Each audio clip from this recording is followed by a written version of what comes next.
Dear students, in this session we are discussing more about one-dimensional elements. Some points are here. Bar and beam elements are considered as one-dimensional elements. Bar resists only axial loads.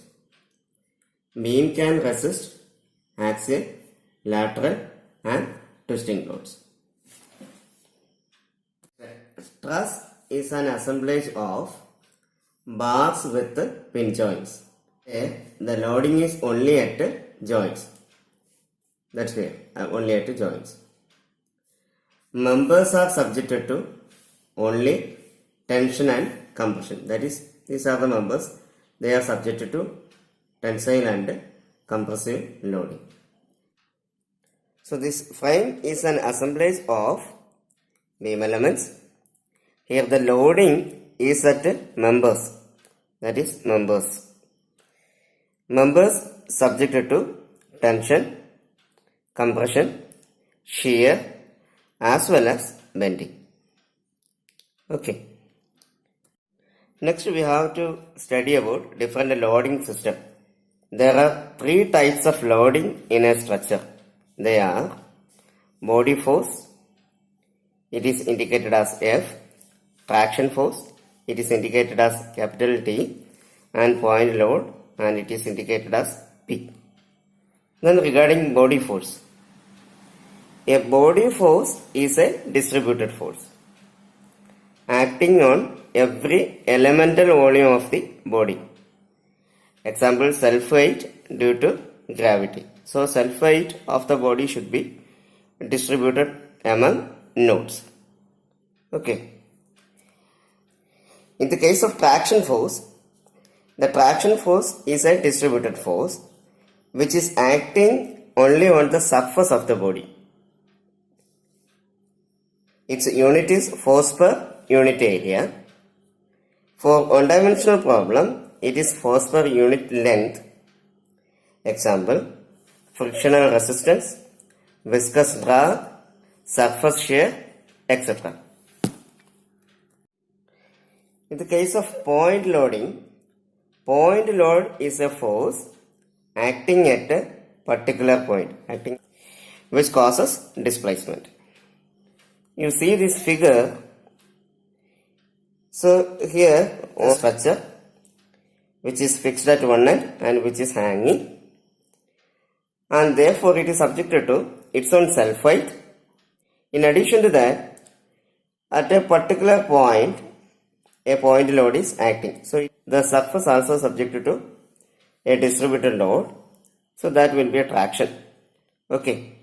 And these are the distributed body force. So the traction force, body force and point load P. Okay. So next we have to study about the coordinate systems. We have the global coordinates, local coordinates and natural coordinates.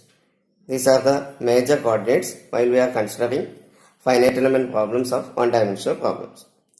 In the case of global coordinate, this is a point about which entire structure are defined. That is, entire point in the structure are defined. So for example, in this figure, this is a one-dimensional element, and here we are representing this as the global coordinate, and here the nodes are 1, 2, 3, 4, 5, etc. The coordinates of all these points are with the reference to this coordinate system. Next one is the local coordinates. Here you see a framed structure is here, and you can see that one x-axis is here and one y-axis is here. So this x and y-axis is the global coordinate, from which with reference to that one the entire point is represented. Okay. And if you are discretizing this structure into nodes and elements, you see on discretizing this will be the first element. So this is the element number 1. So this is the first element, and this element is represented by this small x-axis and small y-axis. Here it is x-axis, this is y-axis. So these axes are the local coordinate system for this particular element.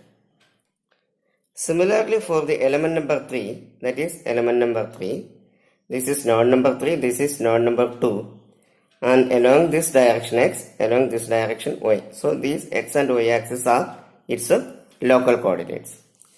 And similarly, you see the element number 4, that also represented by local coordinates, the small x and small y. And for the element number 5, that is along this direction, and these are its nodes, that is node number 2, node number 4, and here also, so this is x-axis, this is local axis, y-axis. Okay, that is these coordinates which are used to describe the elements at its discretized form. Next one is the natural coordinates. You see, this is a one-dimensional element. This is node number 1 and this is node number 2. Okay, so we can say this is element number 1. Element number 1. Okay. And here the displacement is u1, here the displacement is u2. And here coordinates of this point is x1 and coordinates of this point, that is node number 2, is x2. And along the element, an arbitrary point P we are considering. Let u be the displacement at that point, and at any point P, its Cartesian coordinate is represented as x. Then the displacement at a point P can be represented as u is equal to n1 u1 plus n2 u2, where n1 and n2 are the shape functions. Similarly, you see the coordinate value of x at that point P can also be represented by non-nodal coordinates x1 and x2 and a set of dimensionless numbers like n1 and n2. Say they are L1 and L2, where n1 and n2 are the shape functions and L1 and L2 are the natural coordinates. Then we can write x is equal to L1 x1 plus L2 x2.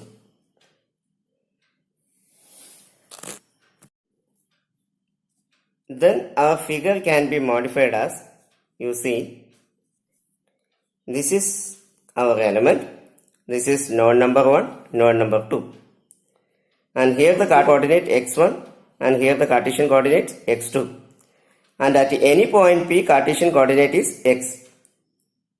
Okay, it can also be represented by the natural coordinates L1 and L2.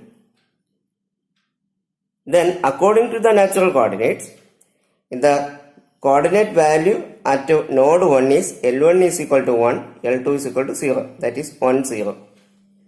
Then according to the natural coordinates, the coordinate value of point 2 is represented as L1 is equal to 0, L2 is equal to 1, that is 0, 1. Okay, in a sense, x, x1 and x2 are the Cartesian coordinates, L1 and L2 are the natural coordinates.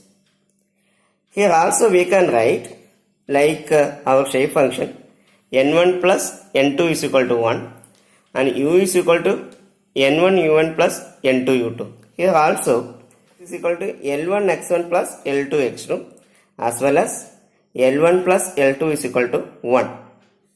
These natural coordinates are very useful while assembling the stiffness matrices of elements. Okay. The additional informations about one-dimensional element, and under this session we studied about mainly the forces acting on the structure as well as the representation of elements by different coordinate systems. I hope you understood the topic very well. Thank you all.